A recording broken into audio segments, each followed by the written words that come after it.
So I used to think the worst thing in life is to end up all alone. Turns out it's not. What's worse is to be stuck with people that make you feel that way. Gents, I'm gonna be straight here. Growing up, I felt like an outcast. Now, I'm sure a lot of you guys can relate to this, but my family wasn't with the in crowd. I grew up in a small town in West Texas, and there was a Baptist church right next to the school that, let's just say, if you didn't go to that church, you weren't part of the group. Not only that, I wasn't white. Now, I didn't have the darkest skin or the strongest Hispanic features, but if you looked at my name, Antonio Centeno, it was a dead giveaway that I wasn't from the area. And the worst part about this is I technically wasn't Mexican either, because my mom was white, that's who I lived with, and I didn't speak a lick of Spanish. Now, gents, I'm sharing this information with you not because I want you to feel sorry for me, but because I want you to know I understand what it's like to be lonely. In fact, still today, I struggle with the issues of loneliness. That being said, gents, you can be surrounded by people and still be lonely. Anyone that's ever lived in New York City, anyone that's ever been to Tokyo, yeah, you can be in a sea of people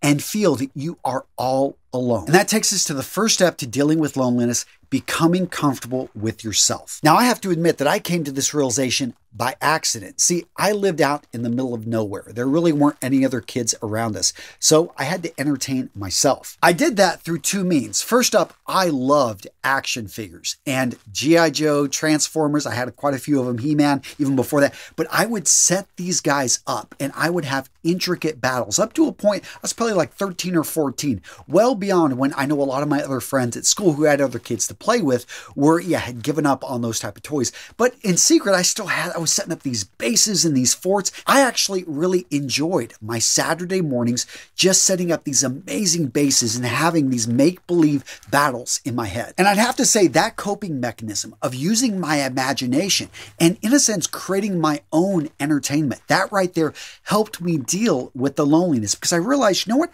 It's not too bad to actually be by yourself. No one's messing up your stuff. You're able, I had a little brother and he'd come and mess stuff up, but I try to keep him away. Point being is I learned it's just simply sometimes enjoyable to be on your own and to do things by yourself. And that takes me to the second way I dealt with my loneliness is I became a voracious reader. Everyone's got their thing, but for me, just going through those books and living through the stories, I learned to love sitting and just simply making and plowing my way through a 500 word novel. And you can probably tell I've still got the love of books. I don't have as much time, it seems, to read and get into them as much, but I love the fact that I could just be on my own in my own company and really get into this. It was actually in the United States Marine Corps when I became an officer of Marines that it was impressed upon me that you have to be comfortable with yourself. Because one of the things they talked about is that leadership is a lonely post. Anyone that has ever been at the top of a company, at the top of an organization, or led others, you realize it's very difficult.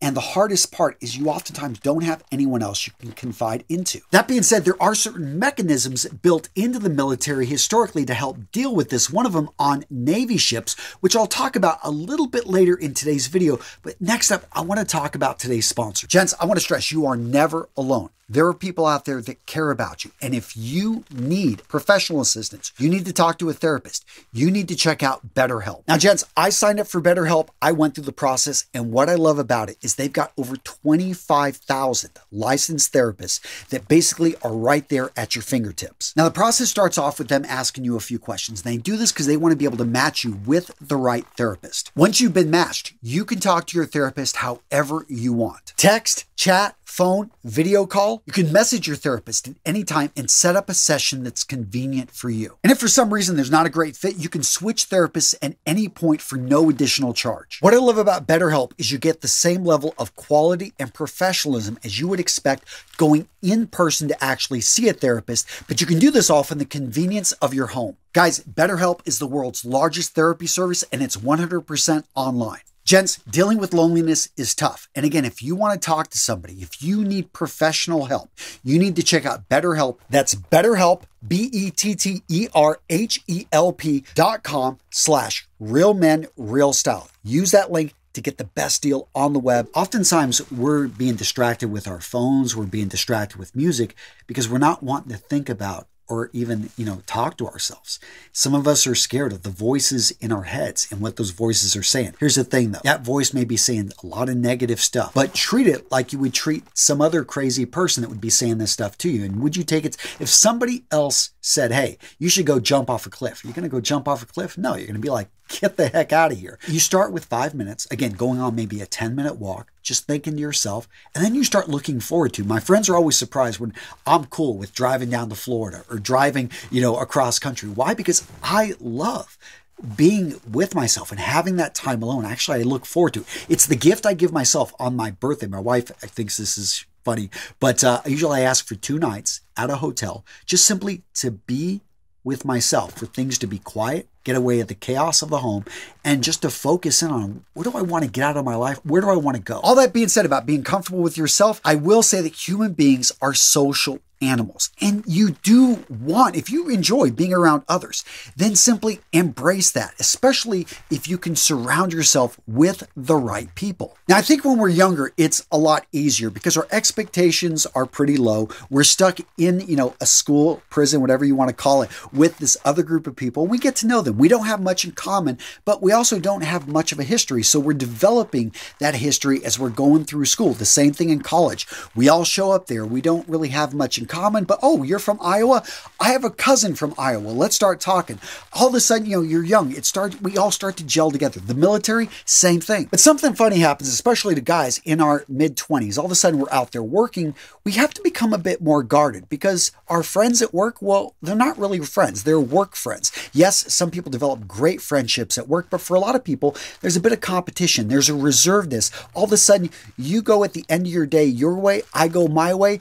And if you were to leave that job, you oftentimes don't stay in touch with the people that you had connected and got to know there. In addition, a lot of the friends that you had in the past, you guys are going down separate paths. One of you guys went into nonprofits. The other college friend, he went down the finance path. Another guy went off to be an actor. They find that when they're getting together, which becomes less and less often, they have less and less to talk about. Now, in a sense, this is natural. We have great conversations with people that we have a lot in common. But as you get older, this becomes a bit more work. And a lot of guys, let's just say that they don't feel the investment is worth it. And that's a big mistake. Because here's the thing, as many of you guys know, your earliest friends can be some of your best friends because you've got these shared memories. They're not after anything, especially for a lot of guys that go off there and achieve great success. Maybe you get a bit of fame, you may get a bit of wealth. You may feel that other people are trying to get something from you. But for the most part, a lot of the people that you knew early on in life, well, they're not interested in that. They're interested more reliving the old memories, talking about, yeah, remember we did that as kids? And it's nice to be able to go back and visit. It's not maybe something you want to do all the time, but it is something that I think maintaining those old relationships is key to just maintaining the memories of that part of your life. But let's say you don't want to maintain those memories. You didn't really enjoy that time and you didn't really have any close friends back when you were a kid.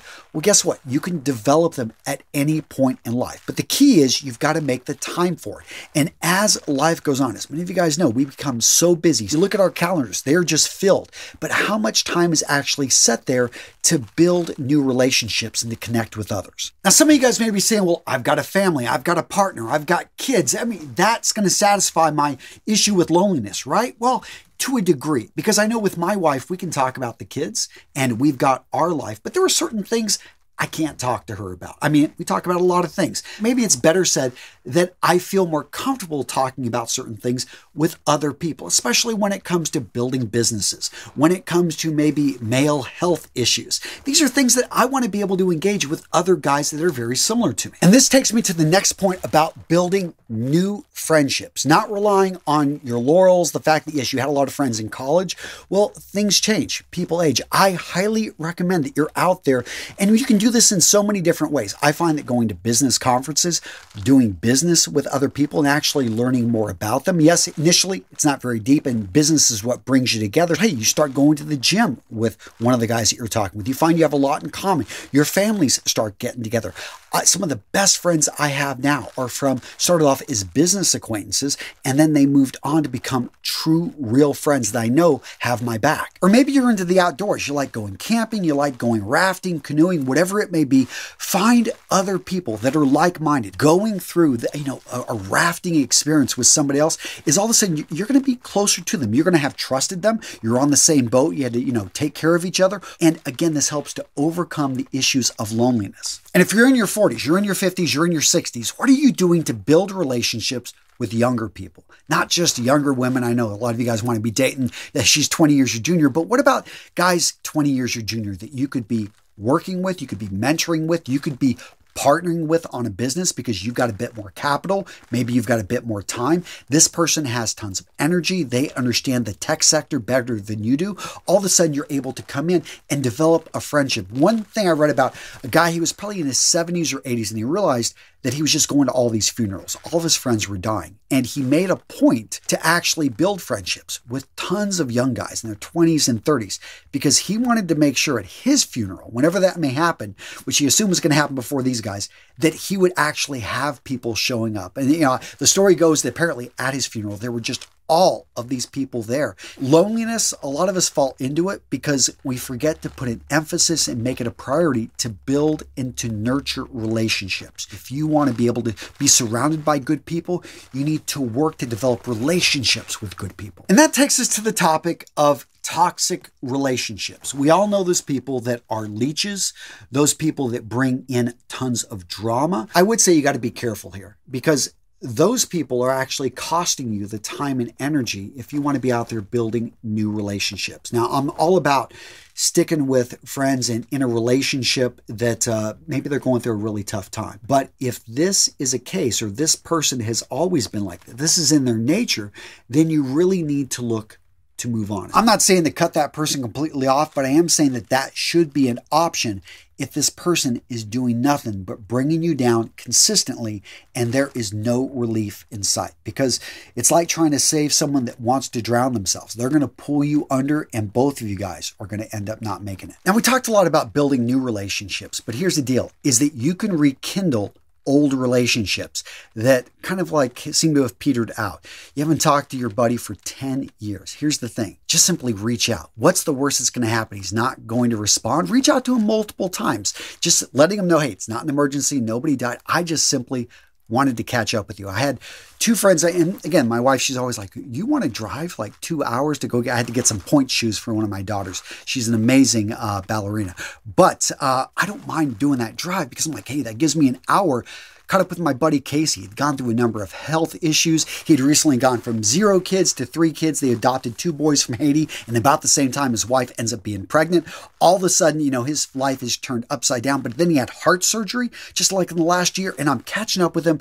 And it was just an amazing call. I had no idea that because he had gone through this adoption, he actually wants to, and he's a screenwriter before he started a whole webinar company, but he wants to get back to actually, he's been writing an idea for a script for a show, maybe Netflix or Amazon will pick it up, about adoption and everything that you go through adopting, because let's just face it, it is, if you know anything about the process, it is crazy. And it's funny, I used to work when I was in Ukraine with an agency that one part was adoption, the other part was actually getting medicine and food to kids in orphanages. And so I had that in common. And we were just talking about just the issues and the kind of the graft and the bribery and the stuff that goes on to make things go faster. And is it all bad when a lot of these kids are still getting to good homes? But yeah, it was just such an interesting conversation and it got me excited about what he's doing. It just helps you overcome the loneliness, again, that we all feel. And I know my buddy was feeling it as well. And I'd like to think that that conversation that day just really brightened up at least, that particular moment. All right, so let me wrap up that story I was talking about earlier about how the military, and this is more, I think, on ships. I'm not sure how far back this tradition goes, but does anyone know why doctors are on boats? And yes, it seems obvious that they're there to deal with illness and issues and be able to help the crew. But more importantly, they were there to actually be a friend with the captain. See, doctors didn't have ranks, and they were technically, I think, exempt from a lot of the issues going on the boat. They didn't fall in the whole chain of command. And that's important because the thing is, if you're the captain on a ship, you have no one, you're second in command. He can't ever see you weak. And this guy is executing your orders. You have to be thinking, you've got to be always on point, except when you're not. And this happens to anyone at a leadership. I've seen leaders just simply fail to operate, lack of sleep, just simply have to be relieved in combat. It's not a pretty sight. I mean, imagine on a boat, what happens if you lose your captain? You can lose all morale. So he's got to have somebody that he can talk to. If you haven't seen Master and Commander, an amazing movie that actually shows and illustrates the burden of command. And by the way, if there are any other great movies you know about loneliness or dealing with the issues of command, I would love to hear about them down in the comments. I'm always looking for a great movie, and you guys know I love hearing from you. All right, gents, if you want to watch another great video, boom, I got one for you right here. Yes, this video right here. Click it. It is great. You're going to enjoy it. Boom, right there.